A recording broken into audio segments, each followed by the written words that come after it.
क्या आप भी अपने आईएमसी वाले तालाब में गाय का गोबर डालते जाते हैं, डालते जाते हैं, डालते जाते हैं और फिर लगातार डालते ही रहते हैं? दोस्तों, आपने देखना आरंभ कर चुका है मेरा फिश फार्मिंग से related YouTube channel fish farming and seeds. मेरा नाम बबलू सिंह, बिहार हाजीपुर के रहने वाले। मेरा मछली के बच्चों का काम कोलकाता नेहाटी में होता है।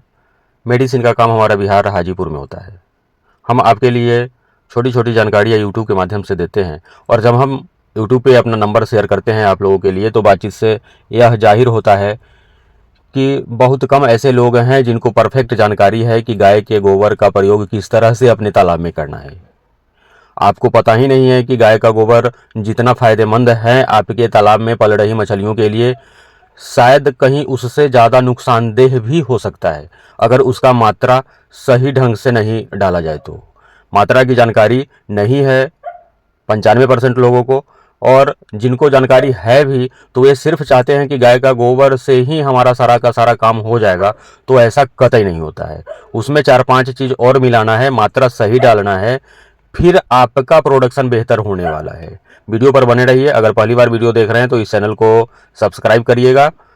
और मछली के बच्चे अगर किसी भी मछली का मंगाना हो, अभी अभी फर्स्ट ब्रीडिंग का अमूर कॉमन कार्प का बच्चा अवेलेबल हो गया है। आप दिए हुए नंबर पे कॉल करके अमूर कार्प या फिर grass carp, silver carp, common carp और एक ब्लैक कार्प आता है, इसका बच्चा मंगा सकते हैं।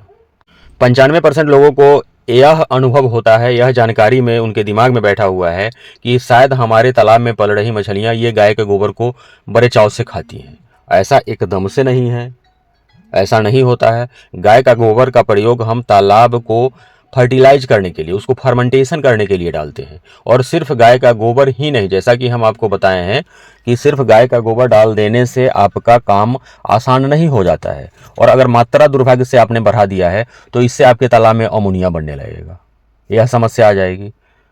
तो आपको क्या क्या उसके साथ और ऐड करना है और कैसे मिलाना है उसको, तो इसके लिए गाय का गोबर ठीक है, नंबर 1 पे आता है गाय का गोबर। उसके बाद सरसों की खली नंबर 2 पे। नंबर 3 पे, अगर आपके तालाब में आईएमसी की तीनों लेयर की मछलियां आप स्टॉक किए हुए हैं तो उसमें फिर राइस ब्रान आपको डालना है। या फिर बहुत सारे एरिया ऐसा है जहाँ पे राइस मिल का अभाव है, वहाँ राइस ब्रान मिल नहीं पाता है। तो इसका सब्स्टिट्यूट क्या हो सकता है, इसका विकल्प क्या हो सकता है, इसके बदले में आप क्या डाल सकते हैं? तो वह है मक्का। मक्का का आप दर्रा बनवा लेंगे। जैसे आप अपने मवेशियों को मक्के का दर्रा बना करके देते हैं, उस तरह उसी साइज में आप बना करके डालेंगे। आपकी ये तो 3 चीज़ हो गई, गाय का गोबर, सरसों की खली और राइस ब्रांड या मक्के का दर्रा। उसके अलावा आपको सिंगल सुपर फॉस्फेट लेना है, आपको यूरिया लेना है। उसके साथ यही काम आपका समाप्त नहीं हो रहा है, उसके लिए आपको एक ईस्ट पाउडर आता है, वो लेना है, और मिनरल मिक्सर पाउडर भी लेना है।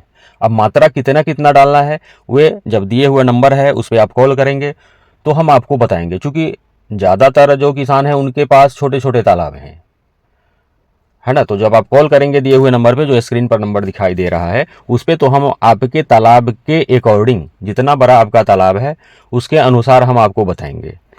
और इस सारे चीज़ों को एक ड्रम ले लेना है आपको 100 लीटर का। अगर छोटा तालाब जिनके पास है उनको 100 लीटर का ड्रम लेना है। जिनके पास बड़ा तालाब है, 1 एकड़ या फिर 1 एकड़ से प्लस का तालाब है, उनको 200 लीटर वाला ड्रम लेना है। अगर आपके पास ड्रम की व्यवस्था नहीं है तो तालाब के मेढ़ पर ही, तालाब के मेढ़ पर, बांध पर, किनारे पे आपको 5-6 फीट लंबा और 5-6 फीट चौड़ा, 1.5 फीट या 2 फीट गहरा गड्ढा बनवा लेना है। उसी में पोलोथीन डाल देना है और उसी में इन सारे चीज़ों को, यानी गाय का गोबर हो, सरसों की खली हो, राइस ब्रान मिले तो ठीक है, नहीं तो मक्का का दर्रा हो, सिंगल सुपर फॉस्फेट हो और यूरिया हो।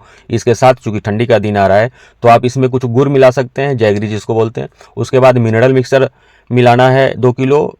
उसके बाद ईस्ट पाउडर भी मिला लेना है 1 केजी। सारे को अच्छी तरह से पानी मिला करके सड़ने के लिए छोड़ देना है, लगभग 1 सप्ताह, 5 दिन, 6 दिन, 7 दिनों तक इसको छोड़ना है, फिर तालाब में डलवाना है।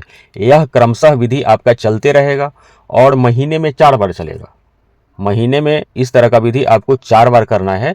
फिर आपके तालाब का पानी का रंग हरा जैसा होगा। इसका मतलब है कि आपको समझना है कि आपके तालाब में मछलियों के लिए प्लैंकटन बन गया है। आप जो अभी तक समझते आ रहे थे कि आपके तालाब में जब आप गोबर डालते हैं, गाय का गोबर या फिर भैंस का गोबर, या बहुत सारे लोग बकरी का गोबर का प्रयोग करते हैं या फिर मुर्गी का बीट का प्रयोग करते हैं, तो ये सब मछलियाँ खाती नहीं है। हर समय आपको इस चीज़ का ध्यान रखना होगा। इसको फर्मेंटेशन के लिए आप यूज करते हैं और फर्मेंटेशन तभी सुचारू रूप से हो पाता है जब ये जो सारी चीज़ें हम बताए हैं, इन सारे चीज़ों को आप उसमें मिला करके उसको 5-6 दिन छोड़ देते हैं, तो उसमें से जो भी गोबर का जो हानिकारक तत्व होता है, जो पानी के साथ वह मिलने के बाद, फूलने के बाद कुछ हानिकारक तत्व निकल भी जाते हैं। इसीलिए हम बोले हैं कि गाय का गोबर कहीं आपके तालाब के लिए नुकसानदेह न साबित हो जाए।